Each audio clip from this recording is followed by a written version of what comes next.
আসসালামু আলাইকুম, welcome back to my new blog.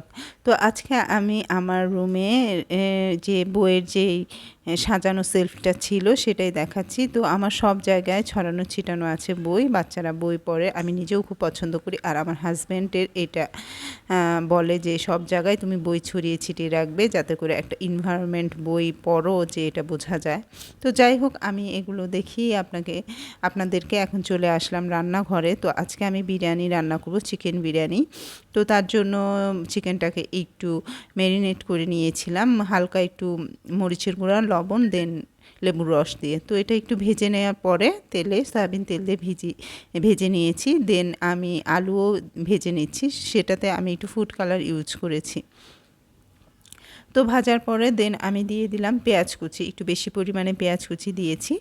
তো এই তো পেঁয়াজটা একটু সফট হওয়া পর্যন্ত ওয়েট করছি। দেন আমি একটু মরিচের গুঁড়া, দেন একটু জিরার গুঁড়া দিয়েছি, আর তেজপাতা, গরম মশলা দিয়ে দেন এটাকে আর একটু ভেজে নিয়ে আদা রসুনের পেস্ট, কাঁচামরিচ দিয়ে দিয়েছি অনেকগুলো। তো এই তো সুন্দর করে কষাচ্ছি। দেন আমি দিয়ে দিলাম বিরিয়ানির 1 প্যাকেট মশলা, পুরাটাই দিয়েছি, যেহেতু এটা চিকেন বিরিয়ানি আর ব্রয়লারের পুরা প্যাকেটই লাগবে আসলে। যাই হোক, এই তো ভালো মতো কষানো হয়ে গেলে একটু এখন দিয়ে দিব আলু, যেহেতু আলুগুলো সিদ্ধ হতে অনেক দেরি হয়। তো আলুটা দিয়ে দিচ্ছি, দিয়ে দেন এটাতে একটু পানি দিয়ে দেন এটাকে একটু ঢাকা দিয়ে রেখে দিব যতক্ষণ পর্যন্ত তেলটা উপরে না ভাসে। তো এই তো বারবার একটু নাড়াচাড়া করতে হবে, মশলা যেহেতু নিচে লেগে যেতে পারে। তো বিরিয়ানিটা আসলে রান্না করলাম, আমার বোন আসছে দেখে, আমার ছোট বোন। তো আজকে অফিস থেকে বলছে যে আমি তোমার বাসায় আজকে রাতে থাকবো। তো ভাবলাম যেহেতু ওরা বিরিয়ানি পছন্দ করে, যেহেতু বাচ্চা নিয়ে আসবে, বাচ্চারাও খুব পছন্দ করে, তো ভাবলাম যে বিরিয়ানি করে দিই, যেহেতু আমার বাচ্চারাও খুব পছন্দ করে বিরিয়ানি। তো এই তো মাংসটা দিয়ে দিলাম, মশলা কষানোর পরে মাংসটাকে সুন্দর করে কষিয়ে দেন একটু পানি দিয়ে দিয়েছি, এটা সেদ্ধ হওয়া পর্যন্ত ওয়েট করলাম। তো দেন আরেকটা হাঁড়িতে আমি সয়াবিন তেল দিয়ে দিলাম, এখানে কোনো গরম মশলা আর কোনো কিছুই অ্যাড করব না, জাস্ট 2টা তেজপাতা দিয়ে দিব, দিয়ে দেন চালটা দিয়ে দিব। তো পোলার চালটা ধুয়ে রেখেছিলাম আগেই, তো সেটা এখন দিয়ে দিব।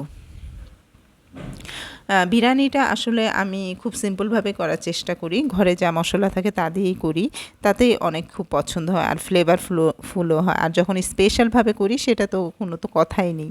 তো নিজের প্রশংসা নিজেই করছি। যাই হোক, এখন এই তো চালটা দিয়ে দিলাম, দিয়ে দেন এখন ভাজার পরে চালটা এখন গরম পানি দিয়ে দিলাম। তো আজকের গ্যাসের পাওয়ার একদম কম ছিল, তো যেহেতু চালটা নরম হয়ে যাবে একটু পানি কম দিয়েছিলাম সেটাতে। যাই হোক, এই তো পোলাওটা যখন 80% হয়ে আসবে তখন আমি পোলাওর অর্ধেকটা আমি উঠিয়ে রাখলাম।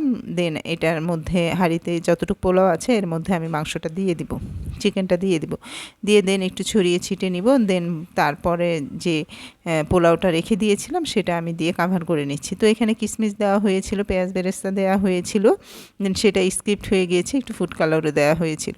তো যাই হোক, এই তো আমার বিরিয়ানির লুকটা, তো কেমন হয়েছে সবাই বলবেন।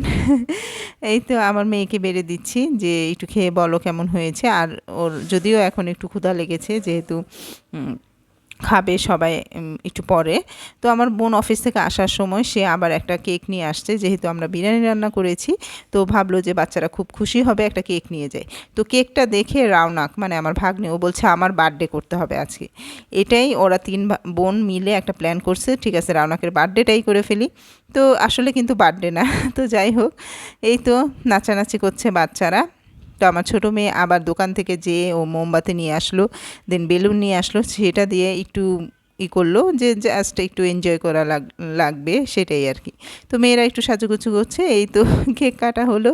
তো সবাই এই তো মজা করলাম, একটু পান করলাম, জন্মদিন ছাড়াই জন্মদিন পালন করা হলো। তো যাই হোক, সবাই ভালো থাকবেন, সবাই আমার ভিডিওটা এনজয় করবেন। তো এই তো বেশি বেশি লাইক, কমেন্ট, শেয়ার করবেন। এইটাও ছিল আজকের মতো ব্লগ। আল্লাহ।